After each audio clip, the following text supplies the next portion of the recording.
Hi, my name's John Petty, and I'd like to welcome you to another episode of Growing Up in Flip-Flops. This episode I've entitled The Serving Spoon. In one of the strangest or oddest events of my adult life, I was called into the office of the owner of the company that I was working for. This is 30 years out of high school, and asked to close the door. Geez, I thought I might be getting fired. Well, it was, I guess, pretty close to that. What was the problem that the owner of the company had? He felt that I was mocking him when he directed me to do something and I answered, "Yes, sir." Or he asked me a question and I responded, "No, sir."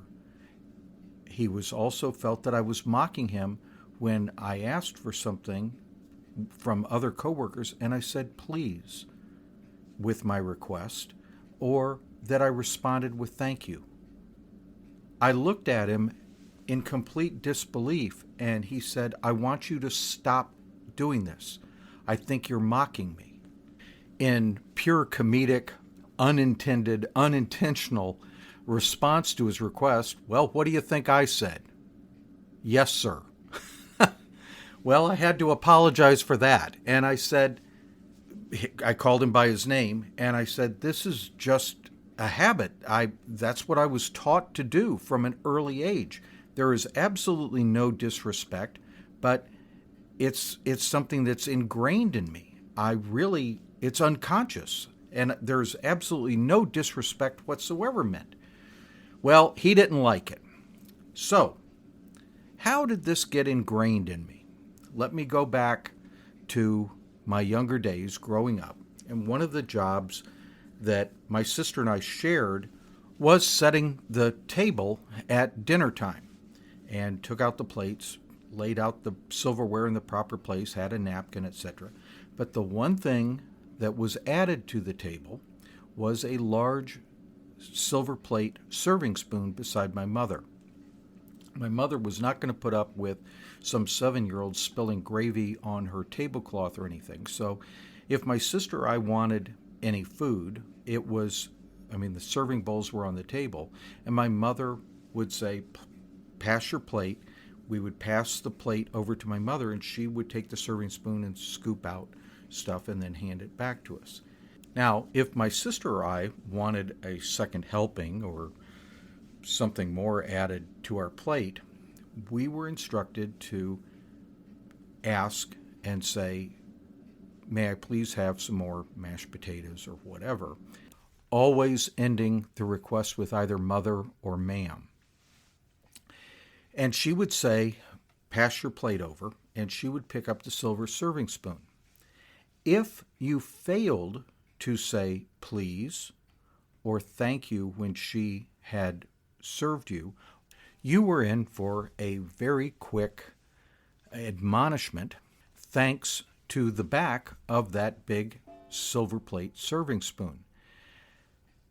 I don't want to use too many analogies, but lightning quick, rattlesnake quick, whatever, to your outstretched hand, you would get the back of that silver serving spoon across your knuckles.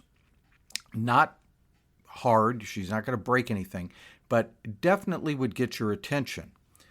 And then she would repeat in a very calm voice, "Excuse me, I didn't quite hear you," to which you would say, "May I please have some more mashed potatoes, mother or ma'am," whatever. And then she would say, "Thank you." And very quickly, it was ingrained in you to say, "Please," "thank you," and to address her as mother or ma'am. It was not, "Hey, you," or, "Hey, I want some more mashed potatoes. Let me have some." That probably would have gotten you sent away from the table. But again, with the renters that we had in the winter, the snowbirds that came down, it was the same thing, that you were to address them with "please," "thank you," and as I explained in an earlier podcast, all the adults were referred to as aunts or uncles, even though they were no relation. So it would be, "May I please have some more mashed potatoes, Aunt Lucy," or something like that. And then "Thank you, Aunt Lucy." So it was ingrained in me. absolutely ingrained. And so that's what it was so shocking for me when I was called into that owner's office and told he thought I was mocking him and that absolutely to quit this.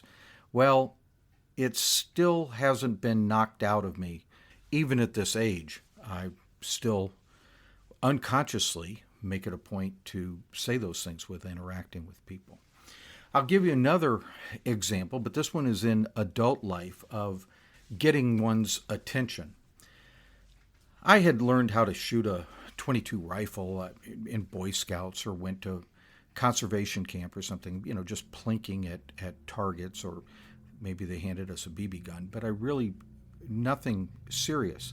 In my early 20s, I joined a group that was a marksmanship team using reproduction Civil War black powder muzzleloading rifles. And we worked as a team, and it was interesting. It was really based on my interest in the Civil War, and it was just an extension of that.